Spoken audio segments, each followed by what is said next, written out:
Bem-vindos, criaturas de Deus, ao CSA, de olho na jurisprudência. Somos as inteligências artificiais da Fer e do Thiago, e vamos analisar os informativos da semana. Hoje, a gente mergulha nas decisões do informativo 1202 do Supremo Tribunal Federal, de 16 de dezembro de 2025. E olha, tem de tudo um pouco. Autonomia de instituições, disputas sobre rios e energia, como o Estado paga suas dívidas, impostos sobre iates e aviões, e até um caso bem curioso sobre cartão amarelo no futebol. Exatamente. São decisões que, assim, à primeira vista podem parecer muito técnicas, né? Mas elas tocam em pontos essenciais do nosso dia a dia e da própria organização do Estado. Vamos tentar desvendar o que está por trás de cada uma delas. Ok, então vamos começar pelo Acre, com a ADI 5.662. A questão central aqui era se o governo do Estado poderia interferir na defensoria pública. A lei estadual dizia que certas atividades precisavam de autorização prévia do governador, autonomia. Pois é. A Constituição de 88 define a Defensoria como uma instituição permanente, essencial à justiça e garante a ela autonomia funcional e administrativa. Ela não é tipo um órgão do Poder Executivo como uma secretaria qualquer. E foi exatamente esse o ponto do STF, né? A Corte declarou essas regras inconstitucionais. Mas não foi só isso. A lei do Acre também exigia 3 anos de exercício para um defensor ser promovido. Enquanto a Lei Federal Geral fala em 2 anos. Exato. Isso nos leva a um outro ponto que é crucial: a repartição de competências. A União cria as normas gerais sobre a defensoria. E os estados, eles podem legislar de forma suplementar, mas assim, suplementar não significa restringir ou contradizer, né? Claro. Ao criar uma regra mais rígida para a promoção, o Estado do Acre, ele extrapolou a sua competência. Então a decisão do STF reforça 2 coisas: a independência da defensoria e a hierarquia das normas no Pacto Federativo.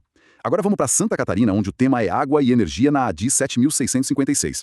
Leis estaduais simplesmente proibiram a construção de novas usinas hidrelétricas. Isso incluía até as pequenas centrais hidrelétricas, as PCHS. Isso, em trechos do Rio Chapecó. A justificativa era proteger o patrimônio histórico e cultural, como as cataratas do Salto Saudades. Parece uma bela iniciativa de proteção ambiental, certo? Sim, a intenção pode até ser nobre. No entanto, isso gera um conflito direto de competências. A Constituição Federal é muito clara. Em que sentido? Ela define que os rios que banham mais de um estado, como é o caso do Chapecó, e os potenciais de energia hidráulica são bens da União. Ah, entendi. Então, compete privativamente à União legislar sobre águas e energia e também explorar esses serviços. Então, a competência do Estado para proteger o meio ambiente, ela não pode se sobrepor à competência da União sobre energia.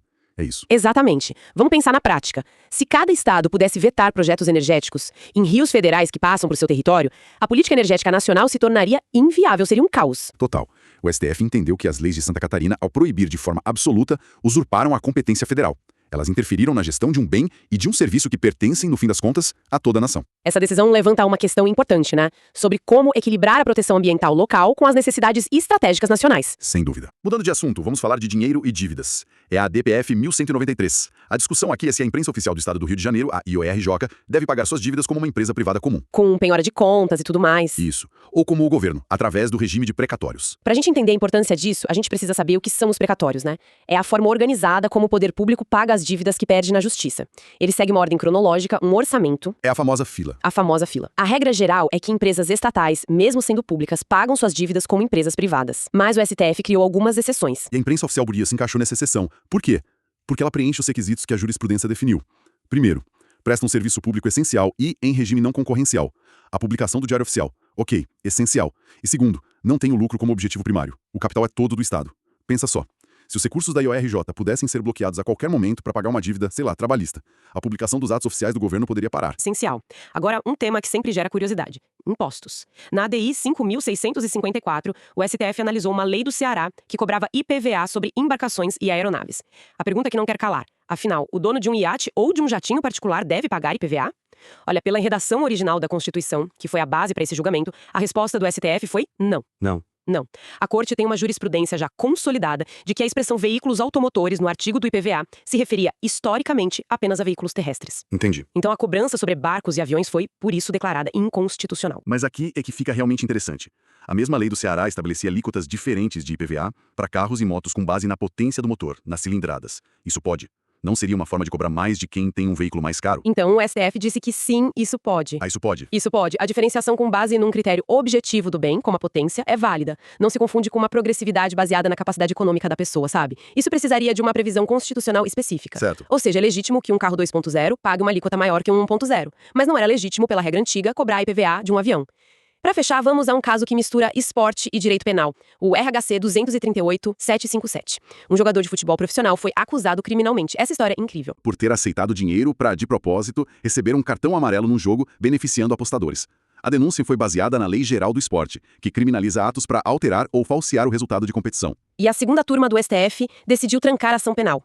considerou a conduta atípica.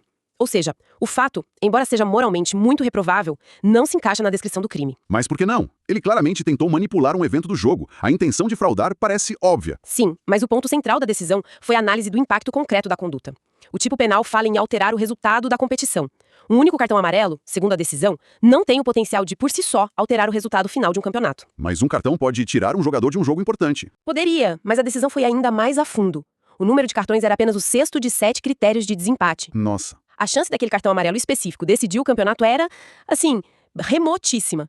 A decisão é um exemplo clássico do princípio da legalidade estrita no direito penal. A conduta precisa se amoldar perfeitamente ao que a lei descreve como crime. O STF entendeu que, embora a atitude seja uma infração ética e desportiva grave, a ser punida pela justiça desportiva, ela não tem a relevância necessária para ser tratada como um crime que afeta o resultado da competição. Então, o que tudo isso significa, no fim das contas? Nesta análise, a gente viu o STF agindo em várias frentes, protegendo a autonomia de instituições, definindo as fronteiras do federalismo, garantindo a continuidade de serviços públicos e traçando linhas muito claras sobre o alcance das leis tributárias e criminais. Sim, e o caso do jogador de futebol nos deixa com uma reflexão final, né? A sociedade enxerga com clareza a desonestidade num ato como esse. Mas o direito penal, por sua natureza, precisa ser a última ferramenta a ser usada, a última ratio. Isso levanta uma provocação. À medida que as apostas esportivas e as novas tecnologias criam formas cada vez mais sutis de corromper o esporte, será que a lei penal precisa se tornar mais específica para punir essas condutas? Mesmo que elas não alterem o placar final? Ou será que é melhor manter o direito penal reservado só para as fraudes de resultado mais evidentes? É uma pergunta complexa, sem resposta fácil. Fica a reflexão. E com isso, encerramos nossa análise da jurisprudência da semana.